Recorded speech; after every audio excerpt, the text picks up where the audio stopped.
प्रभु तेरी वाणी जीवन की रोटी, नैनों की ज्योति अंधेरा मिटाती।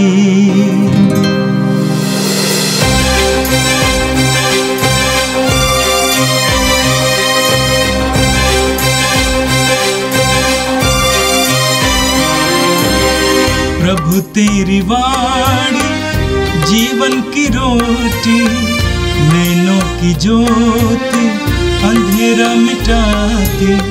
प्रभु तेरी वाणी जीवन की रोटी, नैनों की ज्योति अंधेरा मिटाती। वाणी वाणी वाणी वाणी वाणी पवित्र है, शाश्वत है, जीवन का मन्ना है। 24 अक्टूबर मंगलवार। पहला पाठ रोमियों के नाम संत पौलुस का पत्र, अध्याय 5, वचन संख्या 12, 15 और 17 से 21 तक। एक ही मनुष्य द्वारा संसार में पाप का प्रवेश हुआ और पाप द्वारा मृत्यु का। इस प्रकार मृत्यु सब मनुष्यों में फैल गई, क्योंकि सब पापी है। यह सच है कि एक ही मनुष्य के अपराध के कारण बहुत से लोग मर गए, किंतु इस परिणाम से कहीं अधिक महान है ईश्वर का अनुग्रह और वह वरदान जो एक ही मनुष्य यीशु मसीह द्वारा सबों को मिला है। यह भी सच है कि मनुष्य का राज्य एक मनुष्य के अपराध के फलस्वरूप एक ही के द्वारा प्रारंभ हुआ, किंतु जिन्हें ईश्वर की कृपा तथा पाप मुक्ति का वरदान प्रचुर मात्रा में मिलेगा, वे एक ही मनुष्य यीशु मसीह के द्वारा जीवन का राज्य प्राप्त करेंगे। इस प्रकार हम देखते हैं कि जिस तरह एक ही मनुष्य के अपराध के फलस्वरूप सबों को दंड आज्ञा मिली, उसी तरह एक ही मनुष्य के प्रायश्चित के फलस्वरूप सबों को पाप मुक्ति और जीवन मिला।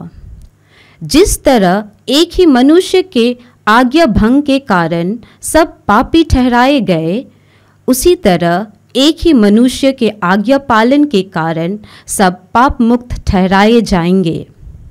जहाँ पाप की वृद्धि हुई, वहाँ अनुग्रह की उससे कहीं अधिक वृद्धि हुई। इस प्रकार पाप मृत्यु के माध्यम से राज्य करता रहा, किंतु हमारे प्रभु यीशु मसीह द्वारा अनुग्रह धार्मिकता के माध्यम से अपना राज्य स्थापित करेगा और हमें अनंत जीवन तक ले जाएगा। यह प्रभु की वाणी है। संत लूकस के अनुसार आज का पवित्र सुसमाचार, अध्याय 12 वाक्य 35 से 38 तक। धन्य है वे सेवक जिन्हें स्वामी आने पर जागता हुआ पाएगा। यीशु ने अपने शिष्यों से यह कहा, तुम्हारी कमर कसी रहे और तुम्हारे दीपक जलते रहे। तुम उन लोगों के सदृश बन जाओगे जो अपने स्वामी की राह देखते रहते हैं कि वह बारात से कब लौटेगा, ताकि जब स्वामी आकर द्वार खटखटाए तो वे तुरंत ही उनके लिए द्वार खोल दे। धन्य है वे सेवक जिन्हें स्वामी आने पर जागता हुआ पाएगा। मैं तुमसे कह देता हूँ, वह अपनी कमर कसेगा, उन्हें भोजन के लिए बैठाएगा और एक एक को खाना परोसेगा। धन्य है वे सेवक जिन्हें स्वामी रात के दूसरे या तीसरे पहर आने पर उसी प्रकार जागता हुआ पाएगा। यह प्रभु का दिव्य सुसमाचार है। क्रिस्त प्रभु की जय। क्रिस्त में प्यारे भाइयों और बहनों, आज के दोनों पाठों के माध्यम से प्रभु हमें संदेश देना चाहते हैं और उन संदेशों के द्वारा हम परमेश्वर के मार्ग पे चल सकते हैं, परमेश्वर को और परमेश्वर की योजना को पहचान सकते हैं। प्रथम पाठ के द्वारा हम देखेंगे, वचन के द्वारा पाप के बारे में बताया जाता है और मुक्तिदाता के बारे में। वचन के द्वारा सटीक रूप से हमें संदेश प्राप्त है कि एक ही व्यक्ति के द्वारा संसार में पाप का प्रवेश हुआ और एक ही व्यक्ति के द्वारा मनुष्य में उद्धार। क्रिस्त में प्यारे भाइयों बहनों, जब हम देखेंगे परमेश्वर की रचना के बारे में, परमेश्वर सब कुछ को अपनी मर्जी के अनुसार बनाते हैं, अपनी योजना के अनुसार बनाते हैं और बनाने के बाद में देखते हैं, देखने के बाद में उनको संतुष्टि मिलती है और कहते हैं अच्छा है, अच्छा लगा। इसी तरह जब परमेश्वर को बनाते हैं अपने प्रतिरूप और सदृश्य, परमेश्वर को संतुष्टि मिलती है और इसलिए यह कहते हुए आशीर्वाद देते हैं, फलो फूलो और पृथ्वी पर फैल जाओ, जिसका वर्णन उत्पत्ति के ग्रंथ अध्याय 1 वाक्य 28 में पढ़ेंगे। और इस तरह से इंसान बढ़ते गए। शुरुआत में हम दो व्यक्तियों के बारे में जानते हैं, आदम और हेवा को। आदम वाटिका में रखते हैं एक अच्छी जगह को प्रबंध करते हैं, तैयार करते हैं ताकि आदम और हेवा सुरक्षित रहे, परमेश्वर की योजना के अनुसार, इच्छा के अनुसार, मर्जी के अनुसार रहे। और इसलिए जब उन्होंने उन्हें उस वाटिका में रखा, आदेश दिया हर एक वृक्षों के फलों को खाना सिवाय बीज के, लेकिन आदम और हेवा वही करते हैं, बहकावे में आते हैं और आज्ञा उल्लंघन का पाप करते हैं। इस तरह सबसे पहले इंसान के जीवन में आज्ञा उल्लंघन का पाप प्रवेश करता है और उसके द्वारा इंसान का जीवन अब तहस नहस होने को जा रहा है और उसी को बाद में हम देखेंगे।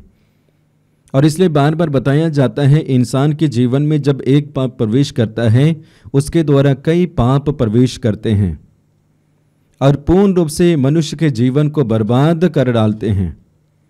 आदम और हेवा के जीवन में भी हम वही देखते हैं।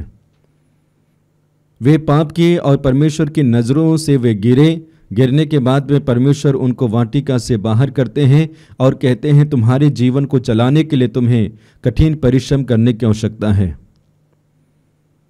और इसलिए इंसान काम करना शुरू किए जीवन को चलाने के लिए। तो पूरा हमारे लिए संकेत क्या है? शुरुआत में सब कुछ अच्छा रहा, लेकिन बाद के जीवन में हम देखते हैं पाप से मनुष्य का जीवन भर जाता है। और जब पाप के बारे में हम मनन करते हैं, उसके बारे में अलग अलग प्रभाव के द्वारा देखते हैं। इंसान के जीवन में दूरियां बढ़ती है। नबी ईसाइया के ग्रंथ अध्याय 59 वाक्य 12 में पढ़ेंगे, वचन इस प्रकार है, प्रभु का हाथ बचाने में सामर्थ है, उसका कान बहरा नहीं है, वह सुन सकता है, किंतु तुम्हारे अधर्म ने तुमको ईश्वर से दूर किया, तुम्हारे पापों ने ईश्वर को तुमसे विमुख कर दिया और इसलिए वह तुम्हारी नहीं सुनता। तो पाप का असर इंसान के जीवन में दूरी और मनुष्य और परमेश्वर के बीच में दूरियां बढ़ती गई और आज भी हम वही देखते हैं।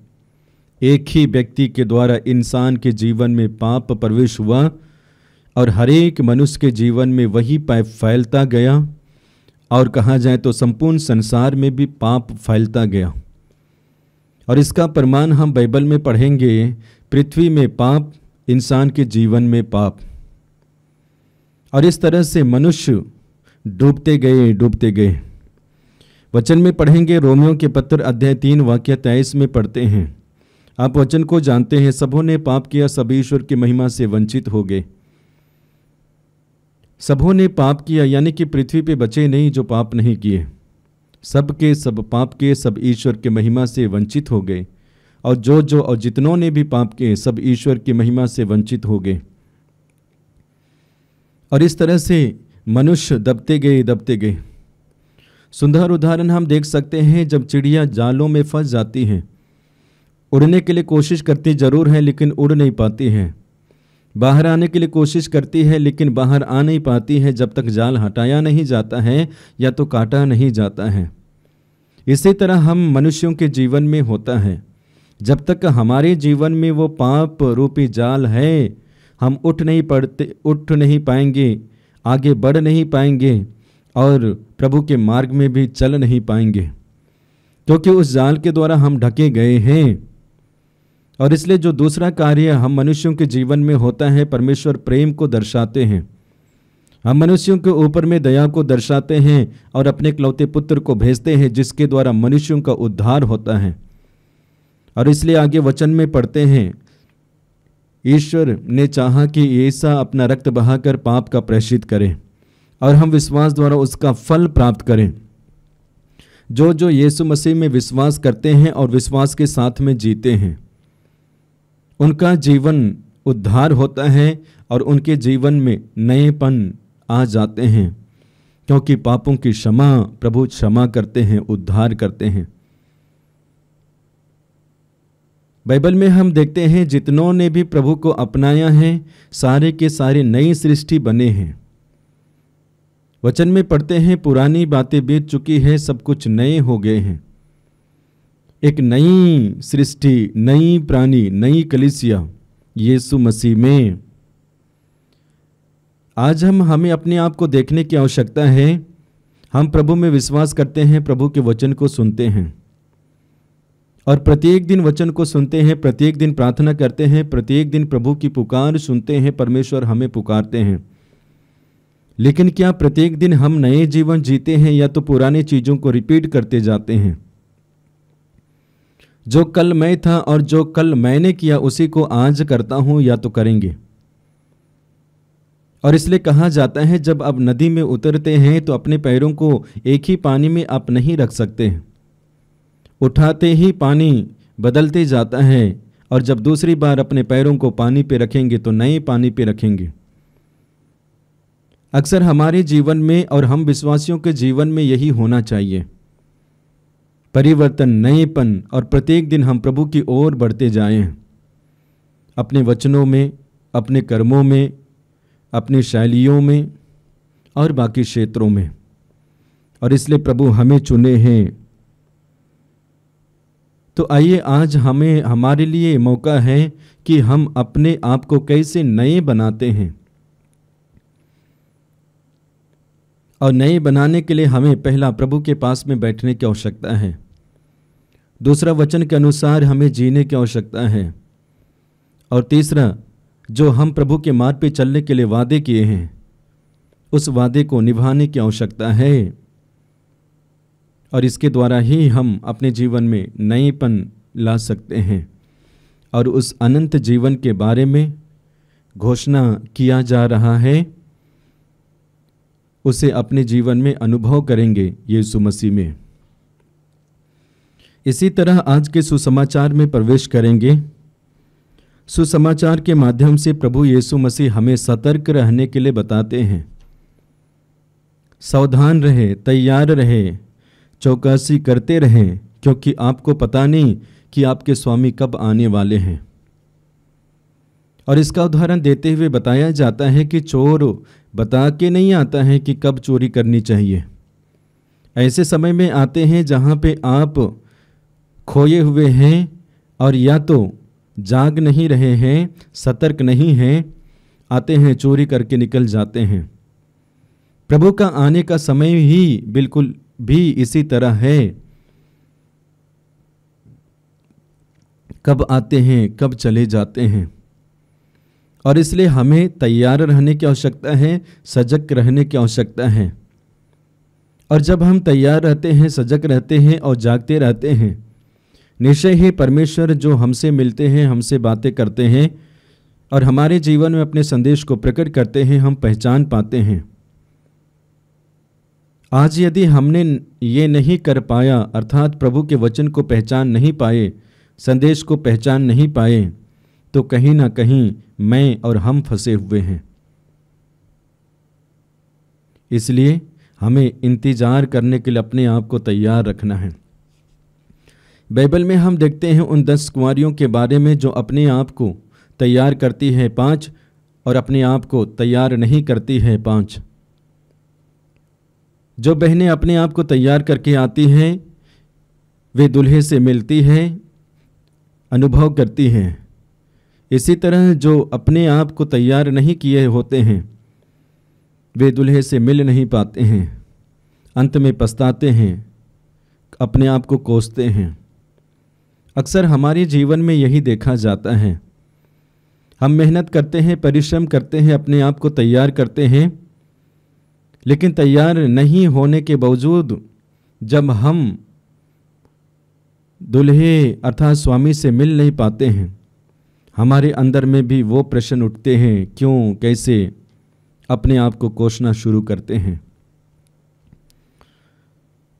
बाइबल में एक सुंदर दृश्य हम पढ़ते हैं। प्रभु यीशु मसीह अपने शिष्यों को गेत्सेमनी बारी में लेते हैं प्रार्थना करने के लिए, रात भर प्रार्थना में बिताने के लिए। यीशु अपने शिष्यों से कहते हैं, आप यहीं पे ठहरिए, मैं कुछ दूरी आगे जाता हूं और मैं वहां पे प्रार्थना करूंगा, आप यहां प्रार्थना कीजिए। प्रभु अपने शिष्यों से कहते हैं प्रार्थना करने के लिए।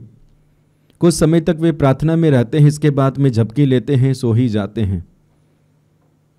और इस तरह से उस रात को हम देखते हैं और अंत में सैनिक आते हैं, यीशु को गिरफ्तार करते हैं और इसके बाद में घटना और ही घटती है।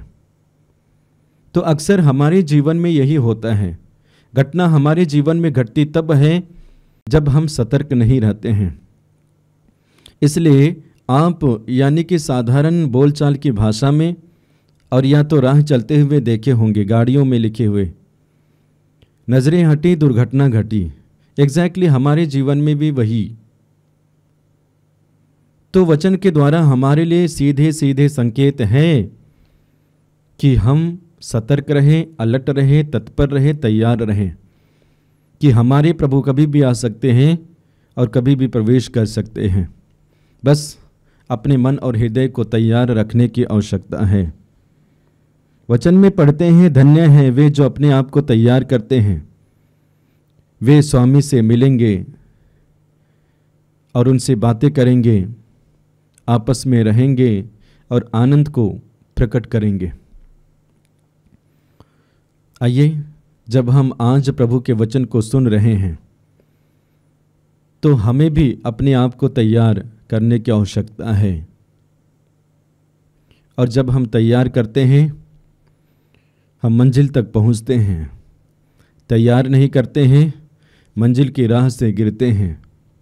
लेकिन प्रभु ये नहीं चाहते हैं कि हम गिरें, बल्कि चाहते हैं हम उस स्थान को प्राप्त करें। प्रभु यीशु मसीह अपने शिष्यों से कहते हैं, जागते रहो और प्रार्थना करते रहो, जिससे तुम परीक्षा में ना पड़ोगे। हम भी जागते रहें और हमारे जीवन में प्रवेश करने वाली अलग अलग परीक्षाएं हैं, उसमें ना पड़े, क्योंकि प्रभु हमारे रक्षक हैं, हमारी रक्षा करेंगे, बचाएंगे। इसके विषय में पुनः स्तोत्रकार बताना चाहते हैं। स्तोत्र ग्रंथ अध्याय 121 वाक्य 5, प्रभु ही हमारा रक्षक है, वह छाया की तरह हमारे दाहिने विद्यमान रहते हैं, सुरक्षा देने के लिए, बचाने के लिए। आगे वचन में पढ़ते हैं, प्रभु ही तुम्हारा रक्षक है, प्रभु ही तुम्हें हर बुराई से बचाएगा और वह तुम्हारी आत्मा की रक्षा करेगा अभी और अनंत काल तक। तो रक्षा करने वाले यीशु आपके जीवन में, मेरे जीवन में, हमारे जीवन में प्रवेश करने वाले हैं। लेकिन उसे स्वागत करने के लिए अपने आप को तैयार करने की आवश्यकता है। आइए हम अपने आप को समर्पित करेंगे, प्रभु से आशीष मांगेंगे कि प्रभु हमें आशीष दे, कृपा दें और हम प्रभु से एक हो पाएँ, प्रभु से मिल पाएँ। जैसे मरियम प्रभु के चरणों में बैठती है और प्रभु की वाणी को सुनती है, इसी तरह हम भी प्रभु की वाणी को सुन पाएँ। पिता और पुत्र और पवित्र आत्मा के नाम पर आमीन। प्रभु तेरी वाणी जीवन की रोटी, नैनों की ज्योति अंधेरा मिटाती। वाणी वाणी वाणी वाणी वाणी पवित्र है, शाश्वत है, जीवन का